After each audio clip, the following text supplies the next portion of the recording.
You don't want her in your life. No. Immediately, she's done. We don't need to ever speak to her again. She's horrible. I was like, it's birth control or it's pregnancy. Like, what am I gonna do? I would rather be afraid of leaving than be afraid of who would support me on my wedding day. How to get over a friendship breakup. You can get used to absolutely anything. Bitch, you didn't do that. Scream into your pillow if you have to. The end goal is gonna be so rewarding. No.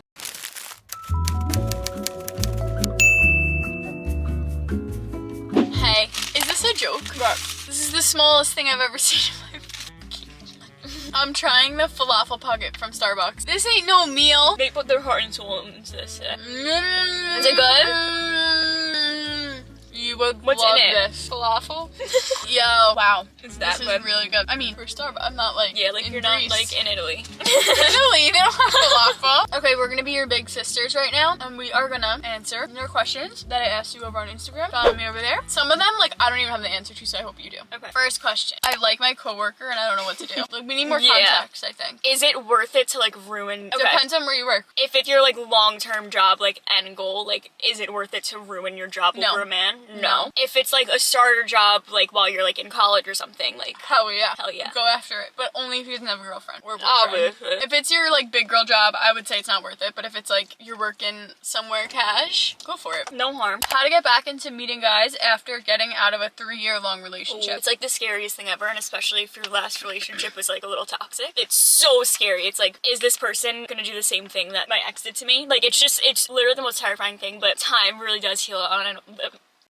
Time really does heal all, and I know that's like the worst advice to give, because it's like, all right, I guess I just have to wait longer and longer and longer, but the time will come, I promise, and everything is gonna work out, and you'll just know when it's the right time. Wait, but I have a question so you can expand more on your answer. When you started recently opening up to other people, what in your mind was like, all right, I think I can do this? Ooh, I don't know. It just like felt like the right timing. You just feel it. Like there was intuitively?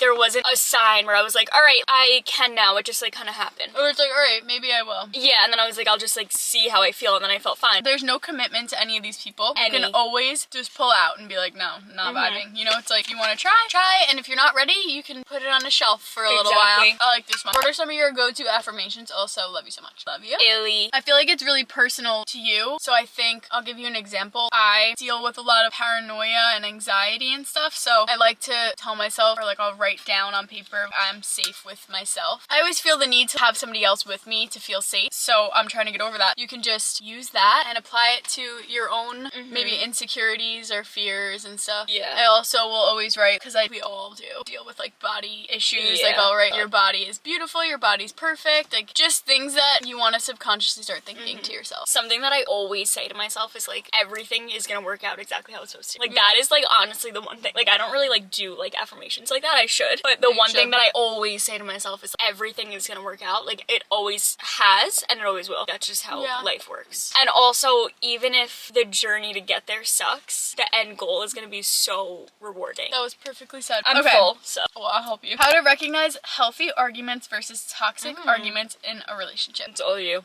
Really? I don't know. I've never had a lot of toxic arguments. I've never had a healthy argument. That's why I'm asking. Well, you explain your toxic arguments and I'll explain my healthy arguments. I'll be like, oh, what you did like really upset me, and it's like, you're the reason why I did that. Like it's your fault. Like it's all you. And I'm like, oh, okay. And then I'm like, I'm so sorry. Like it's all my fault. Like, so blaming any problem that you bring up on you. On me, yeah. For me, there's never any yelling. That's just so not important. Cool. Never any yelling. Never ever any name calling. Because like you're not gonna resolve anything if you're screaming. Like that's not helping the issue. Right, and if you feel like you want to yell, then you don't need to have the conversation right now. Work it out with yourself for a minute. Scream into your pillow if you have to. Talk shit to your friends, whatever. I mean, maybe that's not always a good thing, actually. But sometimes you need to. Sometimes you just have to be like, yo, this is so annoying. Anyway, I think a healthy conversation just sounds like, hey, I really didn't like that you did this for X, Y, and Z reasons. And like, here's how it made me feel. And it didn't make me feel good because of this, this, and that. Just explaining so that they can understand. Yeah.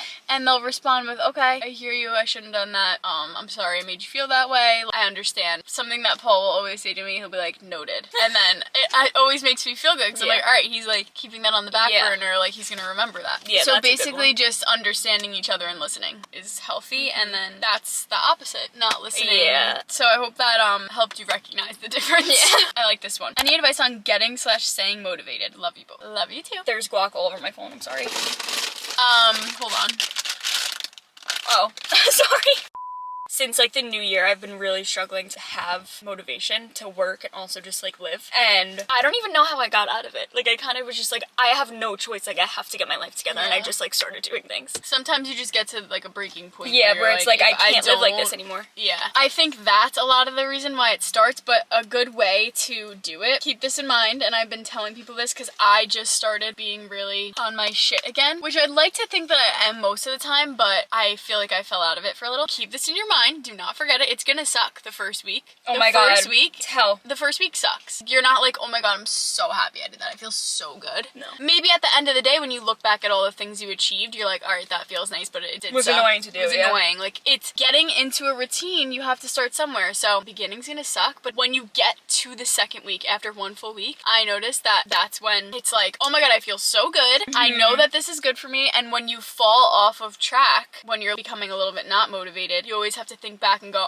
I felt so good when I was doing this, and that, and how do I feel right now when I'm not doing it? Like shit, 'cause I'm being lazy. Same exact thing. To stay motivated, you just have to remember that having a routine is good for the long haul. Not having a routine gets you literally nowhere. And it's okay if like a day goes by and you don't get things done, as long as you try again the next day.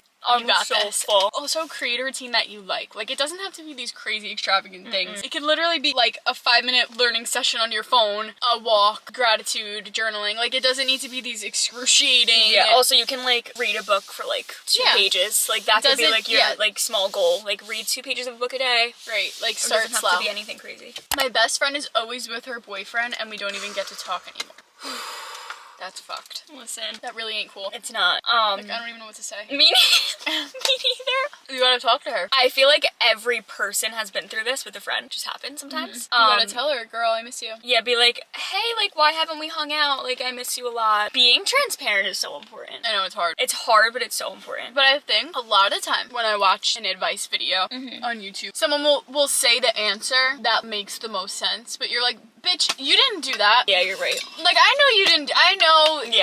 it was hard for you too. So I feel like it's really important to be straight up. What would you actually do if your best friend, like if Molly was like, just dead at us, what would you do for her boyfriend? I would text her and be like, what's your problem? No, really, like really, you would text her and say, what's your problem? No. If we were hanging out, like just us girls, I would be like, where have you been? Like, I miss you. And then like that's how I would start the conversation. There you go. See? That's how you get to the real answers. How to let go. I just blocked my physically and mentally abusive ex and I feel like I'm dying. Amazing. I'm so That's sorry huge. that you went through that. No, but that's huge that she difference. blocked. No, it is f***ing amazing because that's really hard. That's the hardest step, is the block. I have one small thing to say. You can get used to absolutely anything. That's my favorite advice quote. Isn't it so good? It's so good, and I came say up it with all it the time. myself. You did? I tell everyone that. You can get used to absolutely anything, good or bad. You got used to an abusive relationship. You can get used to being on your own. You can get used to doing things for yourself. Even though, like we just said, it's gonna fucking suck in the beginning. It's gonna hurt like hell when you're sleeping in your bed alone. But each night, I promise you, it will get easier and easier because it's gonna become your routine and you're not gonna know anything different. Like, I don't even remember what it feels like to be in a relationship. Like, because I'm so used to being alone. That it's like, if I was to, like, add a person into my life right now, I'd be like, what do I do with this person? Do you see? This is And proof. also, I was the most, like, codependent thing ever. This is proof. Yeah. And also, I was in, like, a really toxic relationship, so same boat. But I mean, getting over, not that bad. physical is like, I'm so sorry, babe. That's horrible. Me too. I'm very sorry. Like, let's go through that. Getting over that hump of having to, like, block, and then, like, the first, like, 2 weeks are literally hell. No, the first, like, month. And then after that, you're like, oh, so actually every time I went out, this person would make my night miserable on purpose so I wasn't having fun with my friends. And then also, you'll just start realizing things, like, as time passes. Yeah, just keep your head up. Keep looking forward. Do not look back. That nobody should ever lay a hand on you or call you any names.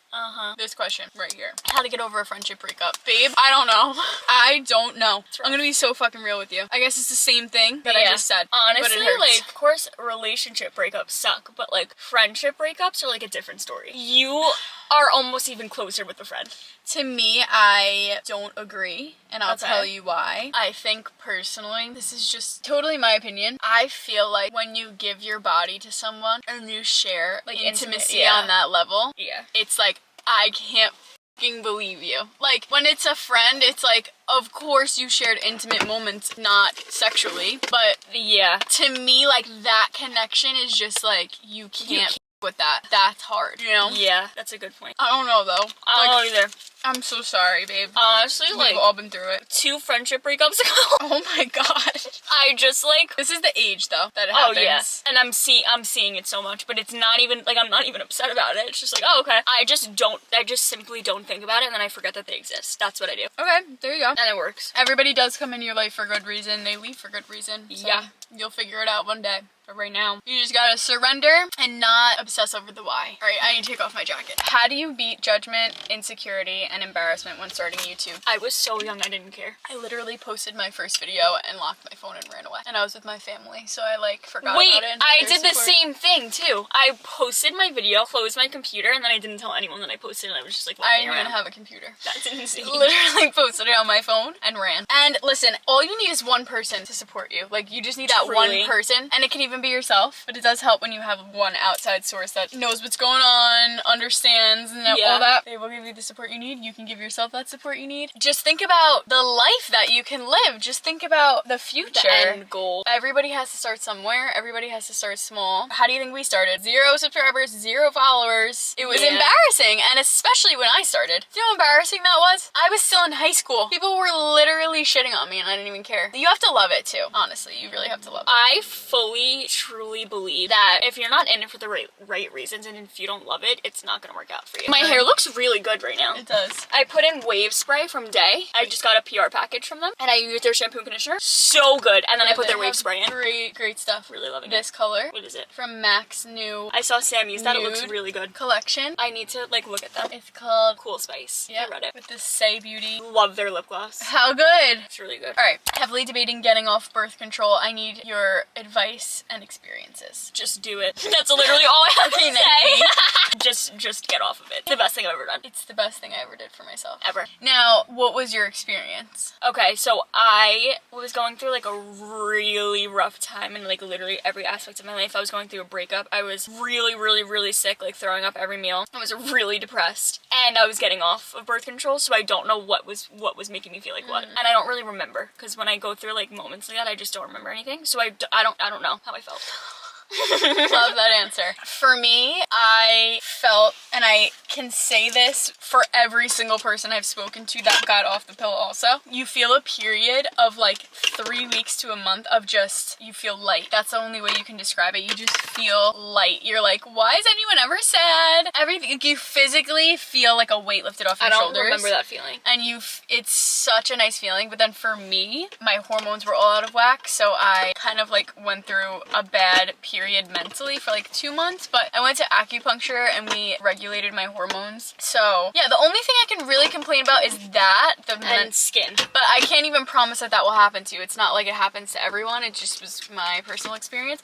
Yeah, and the skin. Those are the only negatives. Everything else is so positive. I use natural cycles to track my period, and my Oura Ring takes my basal body temperature every morning, so I'm able to use that as a non-hormonal birth control. So I need to get that. There's ways. And I was so scared and so confused and had nowhere to look when it came to this. So I'm really happy that I could talk about it and explain, because to me I was like, it's birth control or it's pregnancy. What am I gonna do? I didn't know anything else. But there are so many ways to track your cycle and prevent pregnancy. My best friend since childhood hooked up with my ex. I still haven't recovered, but she had the audacity to block me. Although I've moved on, she doesn't understand the principle. How would you guys handle this situation?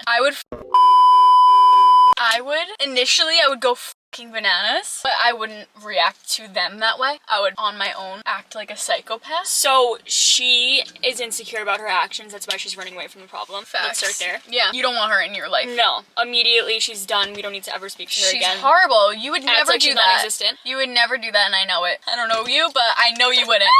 That shit. I mean, it's hard to act like she's non-existent when she is existent, you know? How do you actually go about that? But she got blocked, and she's going on her merry way. Yeah, block her back. Yeah, block her back. I'm mad. I've been through a similar type of thing like this, and I'm just too nice. And I just texted the girl, and I was like, hey, I heard what happened. I just want to let you know, everything's fine. Love you so much. And she was so mean back. Yeah, don't do that. Don't do that. You don't want them in your life. This is not a good person. Don't try. Just let them be classy. Doing nothing will speak volumes. It will show your character. It's truly the classiest thing you can do is just mind your own business. Yeah. I'm like, I would turn into a monster. Your silence says so much more than any words can say. Like, yeah, like, what are you gonna say? You're beating at a dead horse. This girl's an asshole. Okay, I feel like I need to elaborate a little bit more because if I was truly in this situation, I know I would have to have a conversation. So you can also go about it by asking her to sit down and have a conversation. And what I would want out of that combo is basically just closure. I would want to tell her, this is the reason why I can't be friends with you. You broke my trust. There's really no coming back from this. I'm hurt. Like, I would just need to get everything off of my chest and kind of just put a bookend on that friendship. But sometimes it's really important to speak it out. So if you do want to go that route, I would just ask to have a mature conversation, speak all the things you want to speak, and move on from this very horrible friend. Been with my boyfriend for almost 5 years. We ended at Christmas because it wasn't working anymore. He wants to get back together. I don't think anything will or has changed. What do I do? We are constantly arguing, never did anything besides lie. So here's what I have to say. I saw this on TikTok. I would rather be afraid of leaving than be afraid of who would support me on my wedding day. Wow. How good is that? That is really good. Like, that's a good one. Like, you're scared to leave, but do it anyway. Technically, she left already, but, like, I know it's in the talks of going back. Why would you want anyone in your life that's willing to just let you go like that? No, you don't deserve that. You deserve someone who's, like, on their hands and knees, like, begging for you. Second, would you want him to be the father of your children? Would you feel comfortable with him fathering your kids? Such a good question. Also, I just think... Such a good question. That was insane. That was genuine. I know it was. That was so... With your turtleneck. Stop, do I have to take off the turtleneck? No, you don't. Okay. But it's just the turtleneck and glasses. Such a good question. Alright, let me take them off. You should hold yourself to such a standard that... Stop. I can't hold it in. I can't stop laughing. Actually, let me rephrase this. If you have a sibling or a best friend or a mom or a dad, whatever, would you be down for them to date someone who just lays around all day and argues with them all day? Wow. No, you'd be like, what the fuck is this? Like, you deserve so much better. Give yourself that same treatment. You deserve somebody who's gonna take you out, experience cool things with you, surprise you, make you feel good. This is not what a relationship is supposed to be. We're not just supposed to lay around. It's supposed to be a fun, collaborative thing that you do in life. It's exciting. This ain't cool. I've been in a relationship for 9 years and we still have a fucking blast, and that can be you too, so don't wait it out to see if he'll figure it out. That is all the questions we have for today. Thank you guys for joining us. We haven't done a video like this in so long, and I really want to do more this year because they're just so fun and just way easier to edit than a vlog. Just a side note, there's some goldfish right here. And someone was in my car the other day and I was like, oh, like, why do you have, like, goldfish in here? And I said, oh, it's just snacks for Brooke. I was like, that sounded insane. You know, I've been waiting to eat those at the right moment, right? Actually? Like, I know and I have a sugar packet in here for you, too. And I was like, oh, I also have a sugar packet in here for when she needs it for her coffee. I knew that was here. I've been knowing this is here because I left it here. I literally was like, since this falafel pocket is so small, you might have the maybe goldfish. I'll have these later. Maybe you should have them tonight. On the drive home. Maybe I will. Okay. They're just snacks for my 24-year-old older sister. I love you guys. Ellie so much. Follow us on socials. They're right here. Yeah, I don't even know what socials are around these days. So. Yeah, we'll see. Just, this is the app. It's right there. Bye.